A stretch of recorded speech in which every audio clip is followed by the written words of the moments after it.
Assalamualaikum warahmatullahi wabarakatuh. Perkenalkan, saya Reni Marsalinda dengan NIM 22042291 akan menyampaikan materi pertemuan ketiga keuangan negara, yaitunya perbedaan pengelolaan keuangan oleh institusi pemerintah dan non-pemerintah. Yang pertama ada tujuan pengelolaan keuangan. Pengelolaan keuangan bertujuan untuk mendukung pencapaian tujuan utama organisasi, baik itu institusi pemerintah atau non-pemerintah.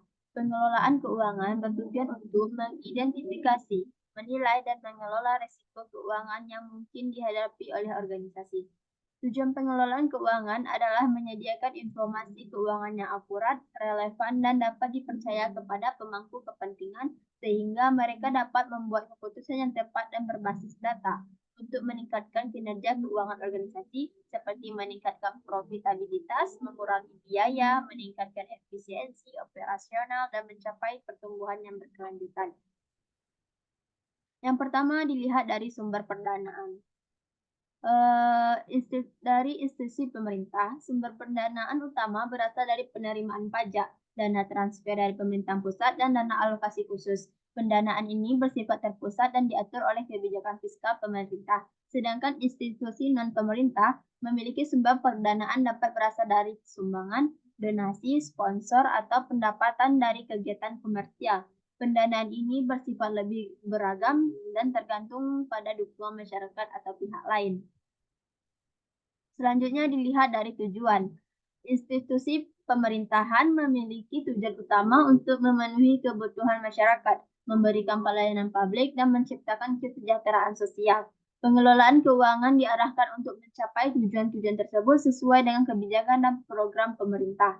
Yang kedua, institusi non-pemerintah memiliki tujuan utama atau fokus utamanya adalah pada pencapaian tujuan misi atau visi organisasi seperti penyediaan layanan sosial, penelitian, atau advokasi. Pengelolaan keuangan dilakukan untuk mendukung kegiatan dan program-program yang sesuai dengan misi organisasi.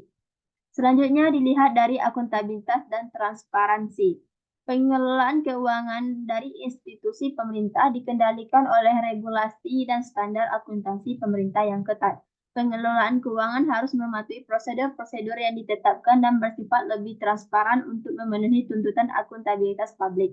Dari institusi non-pemerintah, meskipun juga tunduk pada regulasi dan standar akuntansi tertentu, namun tingkat akuntabilitas dan transparansi dapat bervariasi tergantung pada jenis organisasi, sifat dana yang diterima, dan kebijakan internal. Selanjutnya dilihat dari penyusunan dan pengawasan anggaran. Ya, yang pertama institusi pemerintah. Proses penyusunan anggaran dilakukan secara terstruktur melalui proses perencanaan dan penganggaran yang melibatkan berbagai pihak.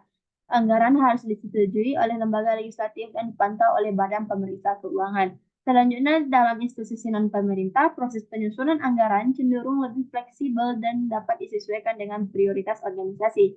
Meskipun ada pengawasan internal dan eksternal, namun tidak seketat pengawasan yang dilakukan pada institusi pemerintah.